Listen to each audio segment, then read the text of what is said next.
Okay, so good day mga pre. So yan, so meron tayong bagong project dito na ELF, no? So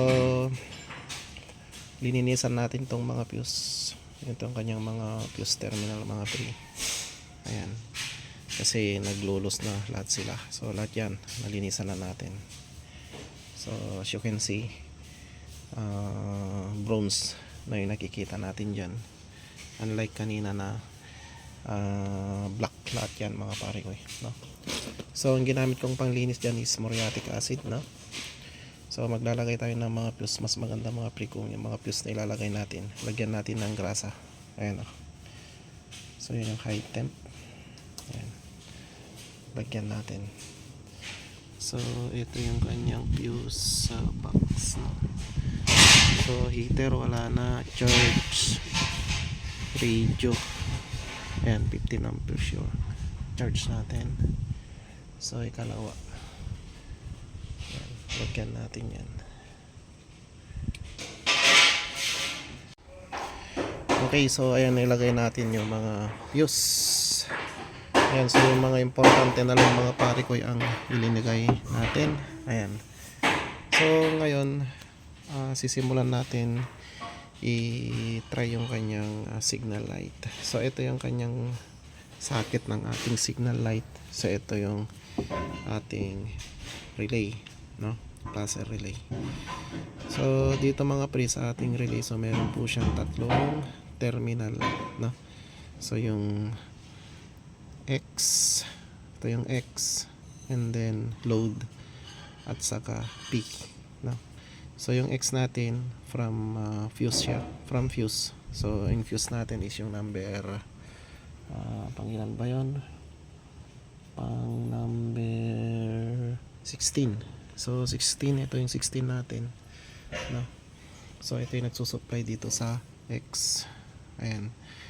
So yung load natin, ito yung L, papunta siya sa signal light switch natin doon sa common, no? Common. And then itong P is for indicator light doon sa dashboard natin. So yan mga pare ko, so try natin kung may supply yung kanyang X. So gamit ng test lamp, lagay natin na ganyan doon sa ground. So 24 volts po ito mga pre. So try natin yung kanyang fuse. Ayan, oh. So milaw yung kanyang fuse. Ayan. So dapat meron dito. So ito yung load, no? Ayan. Ayan yung kanyang B terminal or yung X. Ayan po. Itong P, ito is connected dun sa dashboard natin. Ayan. So good siya. So lagay natin. Ang problema dito mga pre, no? Yung kanyang terminal sira, no? Kaya ang gagawin natin yan is palitan natin to. Okay, so try natin kung kaya niyang, try natin. Yan. Ayan. Tapos tingnan natin kung okay yung relay. Sundutin lang natin yung terminal mga pare ko. Ayan, ah.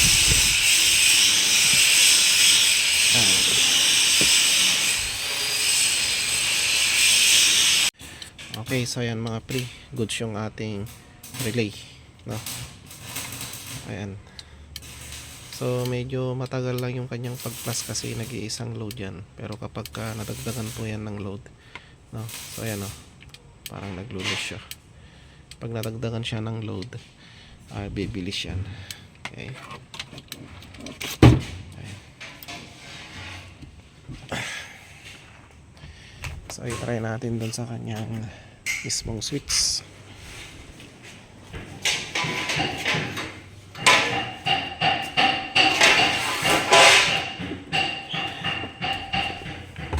Ayan, try natin. Left natin.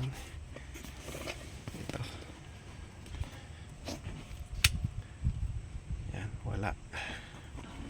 So naglulos yung switch nya. Okay, so no, naglulos yung switch nya. So gumagana siya. Tingnan natin sa dashboard. Ayun. So tingnan natin sa likod. Ayan. So may connection dito, pero dun sa harap ewan ko kung meron.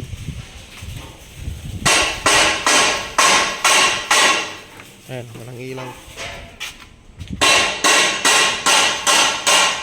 Okay, so try natin i-check yun dun kung merong ilaw yung ating signal light sa harap, kung hindi putol. Try natin dito. So yung gitna. Ayan. Ayan o. So good siya. Walang putol yung ating connection papunta sa harap. Yan. Ayan, naglulus talaga siya. Wala. Oh, meron na naman, nawawala. Okay, so ayusin natin yung mga pre. Okay, so ito na mga pre. Napalitan na natin yung kanyang connector. Ayan, so try natin. Ayan, goods na siya. So, tingnan natin sa kanyang. Ayan na.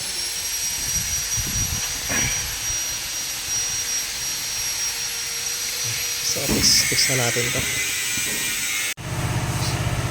Okay, so yan, naiayos na natin. So try natin yung kanyang hazard. Ayan. So ito. Ayan. Okay, so goods mga pre. So walang problema sa hazard kasi nilinisan na rin natin to at inayos natin yung mga contacts nya. And then linubricate na din natin para smooth yung mga switch natin. Lahat inayos na natin mga pare ko.